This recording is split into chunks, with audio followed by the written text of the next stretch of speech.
분양시장이 양극화로 치닫고 있습니다. 미분양의 무동 경고가 잇따르고 있는데 앞으로 분양시장, 청약시장은 그야말로 극대의 양극화가 진행될 가능성이 크다. 그래서 한 채에 수백억 원 하는 아파트를 분양을 해도 완판이 되는 곳이 있어도 한 채에 3억 원이 안 되는 아파트가 분양을 해도 미분양을 하는 곳이 생겨난다.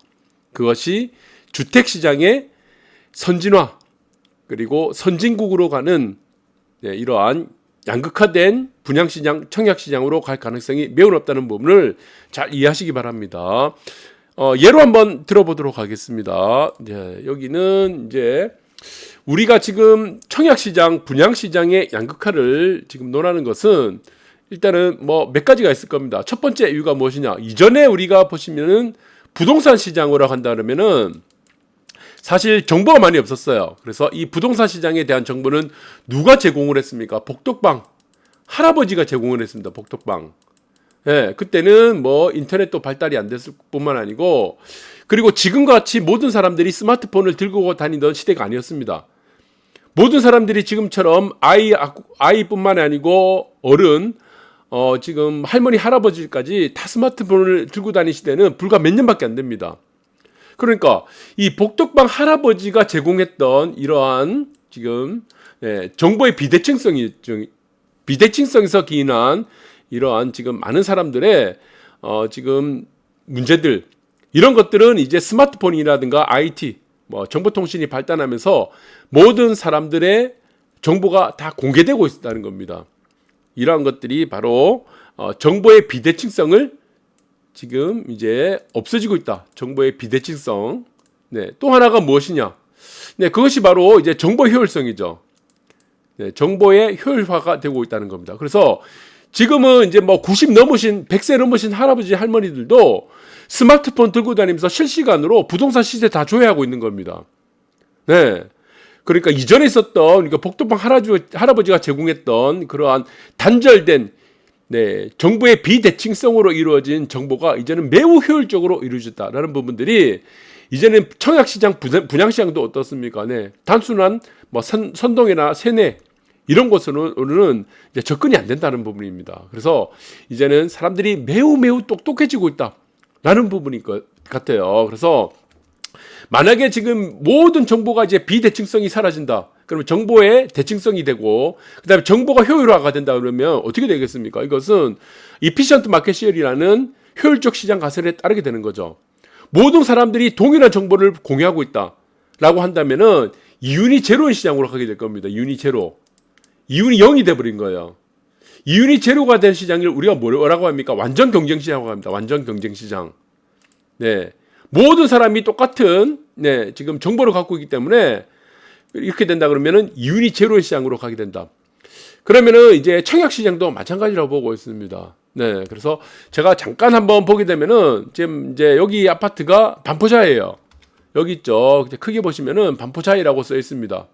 이 반포자이를 보시면은 조망이 없습니다. 조망이 없어요. 조망이.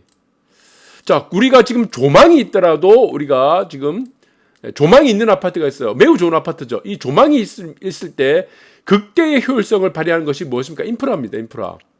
그래서 조망과 인프라, 역초역세권, 그리고 초등학교, 그다음에 평지 이런 것들이 만나야지 극대의 효율성을 발휘한다. 그런데 반포자이 같은 경우는 여러분들 보시면 아시겠지만 조망이 없는 아파트입니다. 이 조망이 없는 아파트죠. 자, 이러한 조망이 없는 아파트에서 우리가 지금 찾을 수 있는 것은 그 조망을 없는 이상의 뭔가를 보여줘야 된다는 겁니다. 그렇죠. 이거는 2009년도에 입주해놨던 지금 구축 아파트입니다. 그런데 이 아파트를 보시면은 반포역을 끼고 있어요. 그리고 지금 사평역도 같이 끼고 있습니다. 아파트 단지가. 그리고 아파트 단지 안에 초등학교가 있습니다. 초등학교, 중학교가 같이 있어요. 그리고 여기는 주민센터도 같이 있습니다. 평지고. 공원도 같이 있죠. 공원이 5% 정도는 기부 체납된 공원이고 교회도 종교시설도 같이 있고 아파트에 있는 모든 것들을 다 공유한다는 겁니다. 그래서 이것은 여러분들 볼 때 지금 청약시장으로 갈지 아니면은 구축으로 갈지의 선택에 있어서는 우리가 사람들이 매우 똑똑해졌기 때문에 이제는 애매한 입지에 청약 시장을 두고 우리가 청약만 당첨되면은 당첨되는 그 순간부터 우리가 뭐 자동적으로 윤이 어느 정도는 우리가 윤이 발생하게 되겠죠. 그러한 시장이 아니기 때문에 결국에는 입지라는 부분들을 근본적인 입지라는 부분들을 생각할 수밖에 없다. 이렇게 보셔야 될 것 같아요. 그러면은 다른 아파트 한번 보겠습니다. 여기는 이제 분양을 준비하는 곳이에요. 여기 어디냐? 촉진상구역입니다. 부산의 촉진상구역. 자, 이것은 지금 굉장히 좋다고 얘기하고 있는데 제가 볼 때는 분양성이 없습니다. 제가 볼 때는 분양성이 굉장히 없고 그다음에 또 없느냐? 뭐가 없느냐? 이 투자성이 굉장히 없어요. 그런데 많은 사람들은 지금 여기에 있는 사람들은 분양성과 투자성이 매우 좋다. 아니면은 시공사들 아니면 업체들은 매우 우수하다고 생각하지만 그거를 이제 실질적으로 만약에 분양을 하게 되면은 여기서 고급화를 한다. 라고 해서 그다음에 플러스 좀 여기서는 브랜드 들어온다고 해도 여기서 분양가를 잘못 올리게 되면은 이 수준의 이상으로 분양가를 올리게 되면 여기는 미분양이 날 가능성이 매우 높습니다. 그래서 저는 부산에서의 미분양이 나는 곳 중에 대표적인 곳이 저는 촉진 시리즈라고 보고 있습니다. 앞에는 지금 굉장히 큰 공원이 있습니다. 시민공원이 있죠. 그런데 여기 보시면은 이 주변으로 인해서 주변에 보시면은 인프라가 없어요. 인프라. 조망이 있는 것이 저 공원으로 바라보고 있는 조망인데 물이 없습니다. 물이 굉장히 부족하죠. 물이 굉장히 중요하다 그랬죠. 아까도 보셨지만 조망은 없지만 모든 인프라가 갖추어진 반포자이를 봤습니다.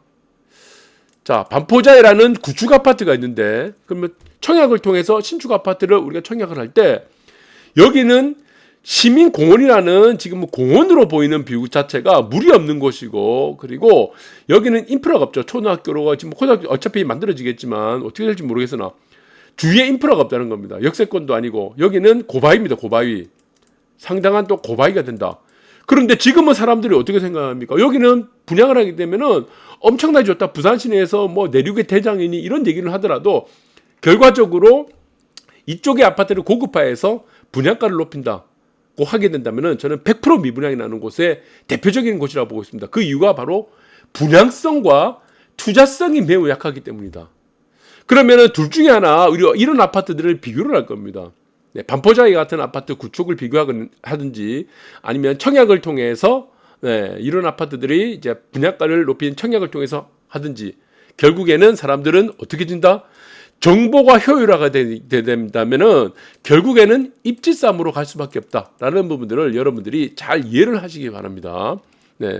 그래서 지금의 분양 시장의 양극화를 초래하는 것은 앞당기고 하는 것은 하나의 계기를 만들어 준다는 겁니다. 그 계기가 저는 보시면은 자, 지금 말도 안 되는 금리, 지금 기준금리가 1.75%죠. 미국은 3.75%까지 금리를 올린다고 하는데 저는 이렇게 못 올린다고 봅니다. 저는 2%가 마지노선이라 봐요. 만약에 미국이 2%를 넘기는 기준금리를 만들게 되면은 저는 이것은 R이죠. 리셉션. 침체로 가는 이 침체를 넘어가지고 저는 디플레로 갈 수 있는 계기를 만들어준다고 보고 있습니다. 그래서 미국 시장에 있어서의 지금 금리를 올리는 이유는 물가를 잡기 위해서 금리를 올리는 것이 아닙니다. 지금 물가하고 상관이 없어요. 금리하고는. 자, 수요가 견인해서 물가가 상승하는 것이 아니기 때문에 공급망이죠. 금리와 아무 문제가 없는데 금리를 단순히 올려서 지금 물가를 잡는다는 생각 자체가 애초부터 잘못됐다는 생각이라 이렇게 보시면 될 것 같아요. 자, 이런 효과들은 결국에는 부동산 시장만 찾게 되어 있다는 겁니다. 부동산 가격은 물가에 또 포함이 안 돼요. 그러니까 헛발질을 계속하고 있다는 겁니다. 근본적인 원인이 무엇입니까? 러시아 우크라이나 사태죠. 자, 근본적인 원인에 대해서 그리고 공급망이죠. 공급망에 대해서는 개선이라든가 해결을 제시하지 못하면서 금리만 올리면서 부동산 가격을 잡는다. 부동산 가격이 물가에 포함이 안 되는데 무슨 의미가 있습니까? 그래서 지금 헛발질을 계속하고 있는데 문제는 또 여기서 지금 발생하고 있다는 겁니다. 어떤 문제입니까? 지금 기준금리가 있습니다. 이제 밑에 보시면 한국은행 기준금리가 있죠. 초록색입니다. 그런데 대출금리는 빨간색이에요. 자, 기준금리와 지금 대출금리 사이에 지금 이 주담대가 되겠죠. 주택 사이에서는 지난 15년 동안 어떻게 이루어졌습니까? 스프레드, 그러니까 기준금리와 대출금리 사이에는 2%입니다. 2% 평균적으로. 지금 기준금리가 1.75%죠. 그러면은 정상적인 주담대 금리는 몇 퍼센트가 됩니까? 3.75%가 돼야 된다는 겁니다. 3.75%. 그게 이제까지 일반적인 현상이었다는 겁니다. 네. 그런데 지금 기준금리가 1.75%인데 스프레드가 2%가 아니고 5%가 넘어간 거예요. 5%에서 6%가 돼버린 겁니다. 자, 이러면 어떻게 되겠습니까? 네. 스프레드가 지금 이렇게 커지다 보니까 시중의 금리가 왜곡이 될 수밖에 없다. 이런 겁니다. 왜곡. 이러한 왜곡에 대한 현상이 결국에는 주택시장의 양극화뿐만 아니고 어제 말씀드렸던 경매시장, 그리고 지금 거기에 따라서 전세시장의 양극화, 그리고 맨 마지막에 있어서는 분양시장의 양극화를 초래한다. 이렇게 보시면 될 것 같습니다. 그래서 한국은 지금 미국과 다르다고 얘기하는데 다릅니다. 어떻게 다릅니까? 한국은 지금 긴축이 아니고 유동성을 보완해야 되죠. 금리를 올려야 되는 게 아닙니다. 한국은. 왜 그렇습니까? 한국은 지금 5%대 금리, 물가입니다. 5%대. 네. 5에서 6%. 아직까지는 지금 앞으로 지금 발표되는 또 지금 소비자 물가 지수를 보셔야 되겠죠. CPI를 보셔야 되는데 미국은 문제가 뭐냐면은 물가가 높습니다. 한국은 대신에 무엇입니까? 네. 실업률이 높아요. 실업률. 네, 실업률이 높죠. 미국은 지금 실업률이 굉장히 낮습니다. 3.6%면 완전 고용 시장입니다. 대신에 물가가 높으니까 미국 같은 경우는 금리를 올려도 됩니다. 왜? 워낙에 실업률이 낮기 때문에 시장의 기초 체력이 펀더멘탈이 살아있다는 겁니다. 한국은 어떻습니까? 실업률이 높고 그리고 물가가 아직까지는 미국처럼 이렇게 유럽이나 미국처럼 높지 않기 때문에 이것은 어떻습니까? 한국은 차라리 금리를 더 이상 올리지 않아도 된다는 겁니다. 한국 같은 경우는. 그래서 차라리 유동성을 보완하는 것이 더 낫다라고 보시는 게 맞겠죠. 그래서 지금 미국과 한국의 상황은 완전히 정반대입니다. 정반대로 이루어져 있다. 이렇게 보시면 될 것 같아요. 그래서 이러한 계기들이 억지로 금리를 올리는 지금 미국이라든가 지금 그리고 한국 물가를 잡기 위한 이러한 핑계거리로 금리를 올린다는 이 문제는 결국에는 어떻습니까? 아무 집이나 사면 낭패를 본다는 겁니다. 그래서 아무 집이라는 문제는 결국에는 어디까지로 가게 되겠습니까? 이 청약도 같이 포함된다는 거죠. 앞으로는 아무 곳이나 청약하면 어떻게 된다는 것이죠. 아까 촉진상 구역을 봤을 겁니다. 네. 그리고 구축 아파트인 반포주공 사례를 봤어요. 네, 반포주공이 아니라 반포자이 사례를 봤을 겁니다. 촉진상 구역장 위에서는 보시면은 아무것도 없죠. 인프라가 전혀 없어요. 단순히 보이는 물이 아주 협소한 공원을 바로 보이고 고바위라는 겁니다. 자, 그런 부분에 있어서의 이제는 저울질을 하게 된다. 네, 이런 사례들을 저울질하게 되고 반포자에는 조망이 없지만 그리고 역세권 2개를 끼고 있고 그리고 초등학교, 중학교 그리고 뭐 주민센터뿐만 아니고 뭐 종교시설 그리고 공원까지 다 아우르고 있기 때문에 자, 우리는 우리가 정부의 효율성 이런 부분들에 있어서 무조건 청약에 당첨되면은 수익이 보장되는 시대가 아니기 때문에 그래서 대부분에 보시면은 50% 정도 서울이나 부산도 마찬 것입니다. 분양가를 자칫게 올리게 되면은 서울이나 부산도 저는 미분양 사태에서 절대로 벗어날 수 없다 이렇게 보고 있습니다. 이 부분을 여러분들이 조심하셔야 됩니다. 그래서 아파트를 청약을 하더라도 여러분들이 분양성과 그리고 투자성 그리고 추후에 내가 입주했을 때 주위의 인프라를 함께 보시는 것이 가장 중요하다. 그래서 분양 제대로 얼어붙었네. 서울마저 어떻습니까? 결국에 나타나죠. 9곳 중에 6곳이 지금 계약 미달이 되고 있다는 겁니다. 서서히 나타나는 겁니다. 이렇게 나타나는 것들이 어떻게 간다고 했습니까? 선진국 시장으로 간다는 거죠. 선진국 시장. 네. 선진국 시장은 어떻습니까? 맨하튼 2천억짜리입니다. 한 채가 2천억이에요. 2천억. 네. 한 채가 2천억 하는 아파트가 완판이 됩니다. 완판. 그러나 지금 한국도 마찬가지겠지만 미국도 마찬가지예요. 3억 원 미만은 한 아파트도 이게 분양이 안 될 수도 있다는 겁니다. 이것이 분양이 안 될 수가 있어요. 완판이 안 될 수가 있어요.